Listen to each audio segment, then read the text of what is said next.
oh. Kaya yan si Tang lagi nakatali kasi pag nakawala, susugurin dito si Bruno. Tapos ayan, oh, nakawala si Tang. Inaway na naman si Bruno, yung dugo, oh. Dumugo, oh. Si Bruno, hindi na yung makakagat kasi, ah. Ay, ang lalim dito, oh. Saan may sugat dito? Hindi ko makita. Ayan, dugo, oh. Pero parang wala naman sugat. Ayan. Ayan, dumudugo, oh.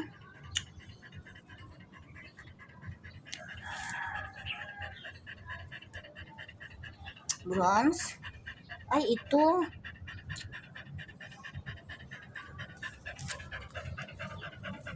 Ayan, oh. Ayan, dumudugo yung ano, may dugo yung ano dito si Bruno, oh. Inaway ni Tang, nakawala si Tang. Sinugod agad dito si Bruno. Itong bait-bait nito, eh. Hindi naman ito nangaaway. O ano, Brutus? Kasi ang tingnan mo yung ngipin ni Bruno, oh. Uga na, oh. Baka kasali pa si Brutus. Wawa naman. Lagyan natin Kasumali dyan sa lagyan natin bitadine yung sugat ni Bruno. Ayan, malalim dito sa liig, oh. Napakabait nito ni Bruno, eh. Bronze.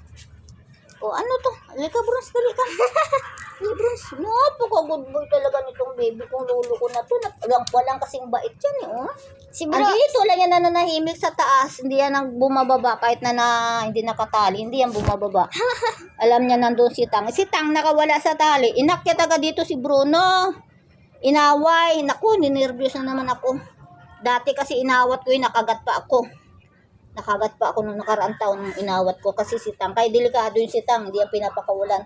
Ano, Sorry, Brutus? Brunsa. Ano, Brutus? Sorry, Brunsa. Oh, okay na, okay na. Bibisitahan Sorry, mo. Brunsa.